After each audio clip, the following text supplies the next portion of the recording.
우리 신앙생활에 병든 징후가 몇 가지가 있습니다.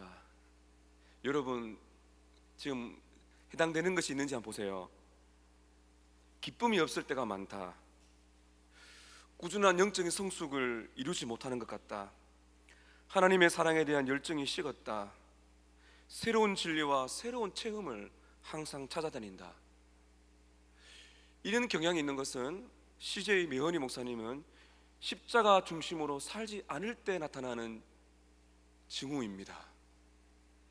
우리의 삶에서 가장 위험한 것은 십자가를 변두리에 두는 것입니다. 십자가는 항상 우리의 삶 속에 중심에 두셔야 됩니다. 새로운 체험을 찾아다니지 마십시오. 새로운 진리, 우리는 끊임없이 돌아가야 될 새로운 샘물인 십자가가 우리의 중심이 되어야 될 때 우리는 신앙의 성숙과 삶의 기쁨과 그리고 고난을 이겨낼 수 있는 힘과 하나님의 사랑에 대한 열정을 우리는 받을 수가 있는 것입니다. 그래서 여러분, 우리는 생각하셔야 됩니다. 찬송가 보면은 149장에 보면 아이삭 와츠는 말을 하죠. 주 달려 죽은 십자가, 우리가 어떻게 할 때요? 생각할 때에 세상에 속한 욕심을 버리네. 생각하는 것입니다. 찬송가 85장에 클레버 버나드는 말합니다. 구주를 어떻게 하면요? 생각만 해도 이렇게 좋거든. 주 얼굴 배울 때야 얼마나 좋으랴. 우리 성도에게는 이 생각이 중요합니다. 그래서 왜 예수님께서 고난을 받으시고 십자가에 죽으셨는가 생각을 하셔야 됩니다. 간단한 어떤 도치과 같은 그러한 몇 구절을 가지고 평생을 살아가시면 안 됩니다. 여러분, 마르틴 루터는요 얼마나 그 십자가의 복음에 깊이 묵상을 했는지 그 이신칭이 의롭다함을 받는 그 교리에 심령이 불탄 그 고백을 하면서 마르틴 루터는 이렇게 고백합니다. 예수님께서 십자가에 달려 돌아가신 사건이 마치 어제 일처럼 느껴집니다. 자, 여러분 어떠세요? 마르틴 루터와 우리의 차이가 보이십니까? 우리는 십자가의 그 사랑이, 그 십자가의 사건이 너무나 멀게 느껴집니다. 시차가 많습니다. 문제는 무엇인가요? 그만큼 십자가의 묵상이 없기 때문입니다. 십자가의 그 사건을 묵상하고 여러분, 십자가 달리신 이유를 앞으로 수십 가지를 할 텐데 얼마나 여러분 이 십자가의 목적, 왜 십자가 달리셨는가, 성경 구구절절에 그 이유들이 나와 있습니다. 짧은 기간이지만 이 새벽 기도를 통해서 저 여러분이 좀 자극을 받으시면 좋겠습니다. 그리고 십자가 중심으로 우리의 삶이 다시 한번 영점 조정이 되어서 마르틴 루터와 같은 그런 경험을 할 수 있는 특별한 은혜의 때가 오기를 여러분 축복합니다. 오늘 두 번째 시간입니다. 예수께서 고난 받으시고 십자가에 죽으신 이유는 하나님의 진노를 한 몸에 받으시기 위함입니다. 여러분, 일주일 동안 우리가 이 말씀을 배우게 될 텐데 특별히 여러분께서 이 말씀이 나에게 어떻게 적용되는가, 적용이 참 중요하지만은 십자가의 이 도는 그 자체가 적용입니다. 그래서 이 십자가의 사랑을 맛보며 잠기는 그 은혜에 우리가 있어야 됩니다. 하나님의 진노를 한 몸에 받으시기 위해 예수님은 고난과 십자가를 담당하셨습니다. 오늘 이 말씀의 핵심은 이것입니다. 한번 따라 하실까요? 하나님은 공의로우시며 하나님은 사랑이십니다. 많이 들으셨죠? 하나님은 공의로우신 분이시며 하나님은 사랑이십니다. 오늘 이것이 두 번째 시간의 핵심이 됩니다. 오늘 저는 세 가지로 이렇게 갑니다. 첫 번째는 인간의 죄의 심각성이 있다. 오늘 그걸 다시 한번 우리가 확인합니다. 두 번째는 인간의 죄에 대한 하나님의 불같은 진노가 있다. 세 번째는 죄인을 향한 하나님의 불같은 사랑이 있다. 뜨거운 사랑이 있다. 인간의 죄의 심각성, 죄에 대한 하나님의 공의, 분노, 그 다음에 그 공의를 뛰어넘는 하나님의 사랑, 이 세 가지 이어집니다. 첫 번째입니다. 인간의 죄의 심각성입니다. 여러분, 내 죄가 얼마나 큰가를 보려면은 사람의 관점으로 절대로 죄를 규명할 수가 없습니다. 누구의 관점으로 봐야 될까요? 하나님의 관점으로 내 자신을 봐야 진짜 내가 영원히 죽을 수밖에 없는 죄인이구나 하는 것을 보게 됩니다. 그럼 어떻게 우리가 인간의 죄의 심각성을 볼 수 있을까요? 제가 여러분께 최근에 예수님에 비유하면서 여러 번 반복한 구절이 있습니다. 신명기 6장 5절, 이 율법이 인간 죄의 심각성을 잘 보여주는 말씀입니다. 신명기 6장 5절 따라 하십시다. 너는 마음을 다하고 성품을 다하고 힘을 다하여 내 하나님 여호와를 사랑하라. 하나님은 경쟁 상대가 없는 분이세요. 하나님과 사랑을 경쟁할 수 있는 대상은 없다는 것이죠. 너는 마음을 다하고 성품을 다하고 힘을 다하여 내 하나님 여호와를 사랑하라. 이것이 사람들에게 주어진 하나님의 율법입니다. 그럼 인간의 죄가 무엇일까요? 제가 예수님의 비유 가운데 그 율법학자 교사의 대화에서 제가 잠시 말씀드렸고, 제가 설교 시간에도 가끔씩 강조하는 그 표현입니다. 마음을 다하여 하나님을 사랑하지 못하고 우리는 하나님이 아닌 다른 것들에 우리의 마음과 우리의 힘과 우리의 뜻을 다해 사랑하는 것, 그것이 죄라는 것이죠. 하나님이 아닌 다른 것에 최고의 가치를 매기고 그것에 우리의 모든 것을 걸고 살아가는 그것이 바로 죄라는 것입니다. 그래서 로마서 3장 23절에 말합니다. 모든 사람이 죄를 범하였음에 무엇에 이르지 못한다고요? 하나님의 영광에 이르지 못한다. 그것이 바로 이 말씀입니다. 모든 사람이 죄를 범했다는 것은 무엇입니까? 하나님이 아닌 다른 것을 사랑하고 하나님이 아닌 다른 것에 가치를 매기고 하나님 아닌 다른 것에 내 모든 것을 걸고 살아가는 그것이 죄라는 것이죠.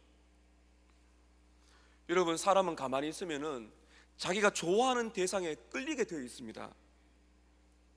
타락한 죄인은 냉정하게 볼 때 가장 좋아하는 것은 하나님이 아닙니다. 그렇기 때문에 여러분, 죄는 결코 사소한 것이 아니다는 것이죠. 죄의 심각성은 그 죄를 짓는 대상을 생각하면 됩니다. 여러분, 친구끼리 예를 들어서 내가 다른 친구들한테 어떤 모욕되는 말을 했어요. 굉장히 기분 나쁘죠. 근데 친구끼리의 관계를 생각할 것, 그 다음에 자녀가 부모에게 죄를 짓고 모욕적인 언사를 했다, 그것은 더 큰 죄죠. 내가 직장 상사에게 모욕을 주는 것과 나라의 최고의 수장인 대통령에게 모욕을 주는 것도 다를 수 있습니다. 하물며 온 우주를 창조하신 그 하나님께, 그 하나님은 우리의 다함없는 존경과 사랑과 충성을 부어야 되는 하나님께 인간은 하나님을 사랑하지 않습니다. 하나님을 모욕합니다. 그 하나님을 거역한다는 것이죠. 누구에게요? 우주를 창조하신 하나님께 모욕하고 거역하고 비난하고 사랑하지 않았다는 것이죠. 그러므로 하나님을 사랑하지 않는 것은 그저 사소한 죄가 아니라 성경은 분명히 말합니다. 그것은 최고의 반역이다.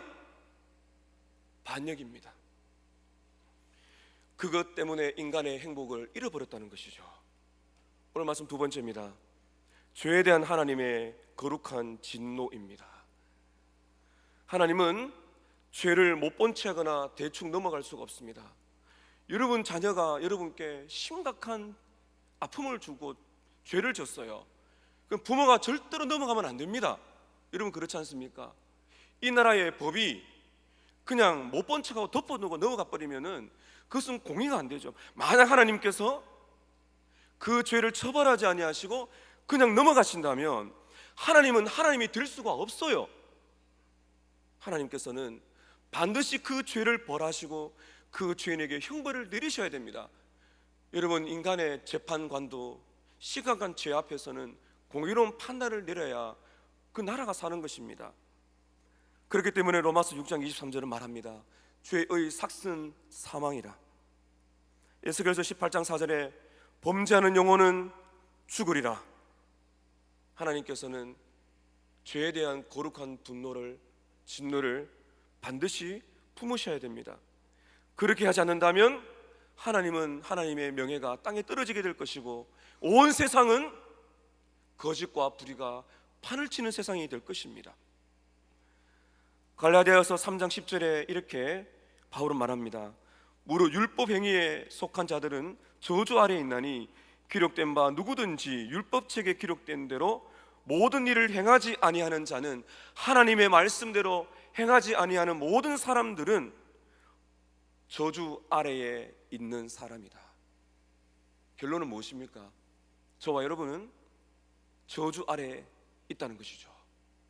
타락한 인생들은 다 하나님의 저주 아래에 있다는 것입니다. 여기서 하나님의 딜레마가 있습니다. 딜레마는 이렇게 하나 저렇게 하나 다 난관에 부딪힌다는 것입니다. 하나님의 딜레마가예요. 하나님의 딜레마가 뭡니까? 반드시 그 죄인을 처벌해야 됩니다. 반드시 하나님은 거룩한 분노를 쏟아내야 됩니다. 그것이 하나님의 공의입니다. 그런데 하나님께서는 어떻게 죄인을 구원하실 수가 있어요? 다 버림받은, 다 죄의 저주 아래 있는 인간을 하나님은 심판하셔야 되는데 하나님께서는 죄인을 구원하고자 하십니다. 하나님의 딜레마입니다. 어떻게 해요? 그것이 어떻게 가능합니까? 여러분, 하나님과 사람 중에서 누가 더 마음의 상처를, 누구만 상처를 받았을까요? 하나님입니다. 하나님은 모욕을 당하고 하나님의 명예가 땅에 떨어지고 하나님은 적대감을 받았습니다. 사람들은 그것을 모릅니다. 사람은 절대로 회개하려고 하지 않습니다. 절대로 하나님을 사랑하려고 하지 않습니다. 하나님의 딜레마는 어떻게 해결이 됩니까? 여러분 잘 들으십시오. 우리는 모두 진노의 대상인데 이 진노의 대상을 사랑의 대상으로 하나님이 바꾸시는 겁니다. 이해가 되십니까? 우리 모두가 진노의 대상이에요. 끝입니다. 근데 하나님은 그 진노의 대상을 사랑하신다는 거예요. 이것이 하나님의 사랑이 나오는 것입니다. 하나님의 공의와 하나님의 사랑이, 그래 하나님께서는 모든 인간들을 죄로 심판해야 되는데 그것은 하나님의 마음이 편치 않는 것입니다. 그래서 거기에는 하나님의 주도적인 사랑이 등장하는 것입니다. 그런데 여러분, 하나님의 공의와 하나님의 사랑이 어떻게 만날 수가 있나요? 하나님의 공의를 이기는 것이 하나님의 사랑입니다. 로존스 목사님 그렇게 말을 했습니다. 하나님의 불같은 진노의 공의는 다 받아야 되지만은 하나님의 뜨거운 사랑이 그 공의를 이겨냈다는 것이죠. 이 하나님의 딜레마, 하나님의 공의와 하나님의 사랑을 어떻게 동시에 보일 수가 있나요? 방법은 하나밖에 없습니다. 대리자가 필요한 것입니다. 그 대리자는 우리와 똑같은 인간이어야 됩니다. 왜 그렇습니까? 우리가 속죄를 해야 되는 것이에요. 우리가 죄값을 치러야 됩니다. 그래서 반드시 인간이 필요합니다. 그런데 그 속죄할 인간은 죄가 없는 분이셔야 됩니다. 그래서 하나님은 대리자를 선택하셨어요. 대리자를 하나님은 친히 세우셨습니다. 그분이 누구십니까? 예수님이십니다. 그분은 참 하나님이시며 참 인간이세요. 유일한 한 분, 우리와 똑같은 인간, 그러나 죄가 없는 하나님, 참 하나님이시며 참 인간이신 그 예수만이 유일한 대리자요 유일한 중보자가 되는 것입니다. 여기에 우리에게 쏟아져야 될 하나님의 진노가 대리자에게 쏟아지게 되고 그 대리자를 믿을 때 마치 나의 모든 저주가 씻겨진 것처럼 예수가 담당하게 되는 그 놀라운 구속의 사건이 나의 사건이 되는 것입니다. 여러분, 오늘 말씀 보십시오. 갈라디아서 3장 13절에 속량이라는 단어가 있어요. 우리 다시 한번 읽을까요? 시작. 그리스도께서 우리를 위하여 저주를 받은 바 되사 율법의 저주에서 우리를 속량하셨으니 기록된 바 나무에 달린 자마다 저주 아래에 있는 자라 하였습니다. 저주라는 단어가 3번이나 등장합니다. 그리스도께서 우리를 위하여, 우리를 대신하여 하나님이 사람이 되셔서 저주를 대신 받으셨다. 여기는 속량이라는 단어가 있습니다. 여러분, 속량이라는 단어가 어떤 뜻인지 아십니까? 속전입니다. 그 당시 로마 시대 때 노예가 있는데 그 노예는 자유를 얻기 위해서는 일정의 그 속전을, 돈을 지불하고 자유를 얻게 되는 겁니다. 그런데 그 노예가 지불할 속전이 없게 되면은 그 다른 누군가가 속전을 지불할 수가 있는 거예요. 누군가가 대신 노예 몸값을 지불해 주게 되면 그 값을 받는 주인이 자유를 주는 겁니다. 여기서 이 속량이라는 단어가 나옵니다. 내가 지불을 해야 되는, 내가 그 죄값을 지불해야 되는데 내가 지불할 능력이 없어요. 우리는 다 저주를 받아야 되는 인생이기 때문입니다. 그래서 누가 그 속전을 지불했나요? 누가 그 값을 지불하기로 결정하셨습니까? 하나님이시고요, 직접 예수님께서 자기의 목숨을, 생명을 대속물로, 속전으로 지불하셔서 그 피값으로 우리를 사신 것입니다. 자, 속량이라는 단어보다도 예수님의 그 대리자, 하나님의 진노를 우리의 대신 받는 그 대리자의 역할을 가장 잘 설명해 주는 단어가 화목제물입니다. 로마서 3장 25절 한번 읽겠습니다. 시작. 이 예수를 하나님이 그의 피로써 믿음으로 말미암는 화목제물로 세우셨으니 이는 하나님께서 길이 참으시는 중에 전에 지은 죄를 간과하심으로 자기의 의로운심을 나타내려 하심이니. 여러분, 말씀을 계속 읽어보면 참 감사한 것은요, 우리가 한 것이 아닙니다. 우리는 할 수가 없습니다. 제가 밤에 주일 저녁에 은혜의 교류를 하지 않습니까? 전적으로 타락한 인간은 하나님께 가까이 나갈 수가 없어요. 근데 표현을 잘 보세요. 예수를 화목제물로 세우셨다. 그리스도께서 저주를 받으셨다. 하나님의 주도적인 행위를 계속 말씀하십니다. 화목제물, 화목제물이 무엇입니까? 여러분, 주일 설교 기억나십니까? 세리의 기도 중에 하나님, 불쌍히 여기소서, 나는 죄인입니다. 그 불쌍히 여긴다는 말에 의미가 있다 그랬죠. 화목제물이 필요하다는 것입니다. 여러분, 화목제물이 무엇입니까? 화목제물은 대리자입니다. 쉽게 말하면 중개인이에요. 나와 하나님 사이에 끼어든 분이십니다. 우리는 그 중개자, 그 중보자, 그 대리인이 절대적으로 필요합니다. 근데 자원하여 예수님이 거기에 서신 것이죠. 왜 서셨나요? 화목제물이 무엇입니까? 화목제물이란 거는 이렇게 쉽게 표현할 수가 있습니다. 한번 따라 하실까요? 하나님의 진노를 한 몸에 받으셨다. 이것이 핵심이에요. 하나님의 불같은 진노를 받으신 거예요. 자녀가 지금 공경에 처해 있는데 목숨이 위태로울 때 부모가 안아버리지 않습니까? 부모가 안아버리고 부모가 계신 창에 맞든지 총에 맞든지 죽어버리고 아들은 산 것입니다. 하나님의 진노를 누가 받아야 돼요? 그 진노를 한 몸에 받으시기 위한 제물이 화목제물인 것이죠. 하나님의 진노와 저주를 자신의 한 몸에 받으셨는데 그 하나님의 진노가 한 몸이신 예수께 쏟아졌어요. 우리 주일 저녁에 우리 칸타타 우리 찬양 우리 또 듣고 같이 고백하면서 영상을 잠시 보셨지요.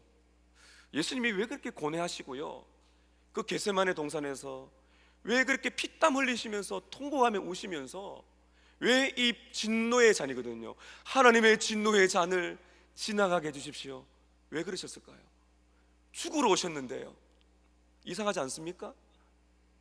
십자가를 지러 오셨는데요, 왜 십자가에서 엘리 엘리 라마 사박단이라고 왜 그렇게 고뇌하셨습니까? 하나님 왜 저를 버리십니까? 그 이유가 뭔지 아십니까? 하나님의 진노와 저주와 지옥을 맛보고 계신 거예요. 이 땅의 죄인들이 감당해야 될 하나님의 불같은 진노를 인간의 몸으로 오셨기 때문에, 인성이 있기 때문에, 그 고통이 너무나 크기 때문에 모세혈관이 터지면서 그 쏟아지는 땀 속에 피가 흐르면서 이 잔을 내가 마셔야 됩니까? 이 지옥의 잔, 이 진노의 잔을 지나가게 해 주십시오. 그러나 아버지의 구속 계획이라면 내가 받겠습니다. 나의 하나님, 나의 하나님, 어찌하여 나를 버리셨나이까? 다 이루었다. 화목제물의 결과가 무엇입니까? 여러분, 화목제물의 또 다른 결과의 정의가 있습니다. 함 따라 하실까요? 드디어 하나님의 분노가 사라졌습니다. 드디어 하나님의 분노가 사라졌다는 거예요. 여러분께서 이 예수를 참으로 믿는다면 여러분은 현재 이러고 이런 장래에 하나님의 진노와 저주는 없습니다. 누구든지 성령 안에서 그리스도 안에 있는 자에게는 결코 무엇이 없나니? 정죄가 없나니? 하나님의 분노가 가라앉혀지고 하나님의 분노가 사라진 그것이 바로 화목 제물인 것이에요. 그래서 우리가 이것을 바라볼 때, 예수를 바라볼 때 나의 현재와 나의 장래에 하나님의 분노는 없다. 여러분이 실수하여 죄를 짓는다 할지라도, 마귀가 여러분을 정죄한다 할지라도 이 말씀을 기억하세요. 하나님의 분노는 끝이 났다는 거예요. 죄를 짓고 나면 하나님이 여러분을 싫어하시고 여러분을 내팽개치실까요? 그렇지 않습니다.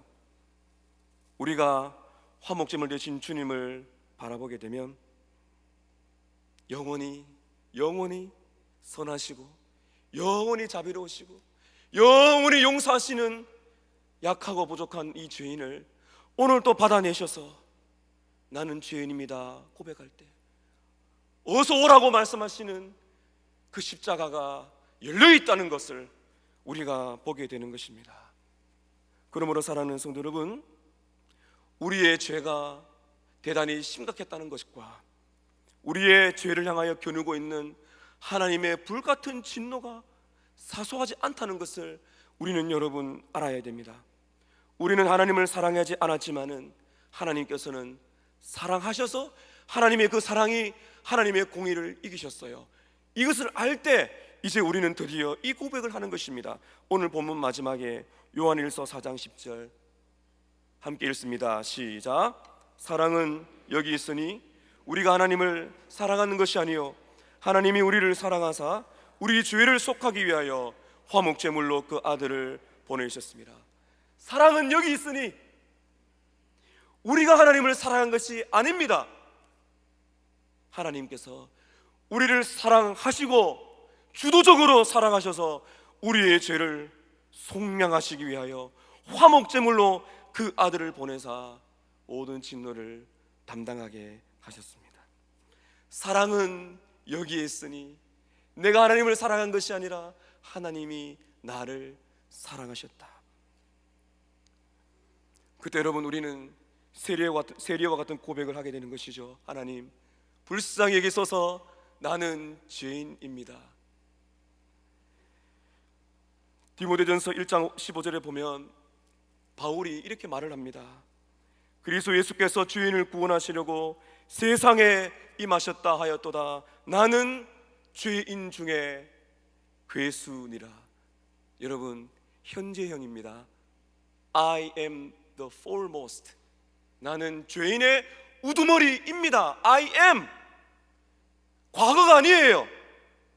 이 십자가의 사랑을 아는 사람들은 현재형으로 하나님, 나는 죄인 중에 괴수입니다. 하나님이여 나를 불쌍히 여기소서.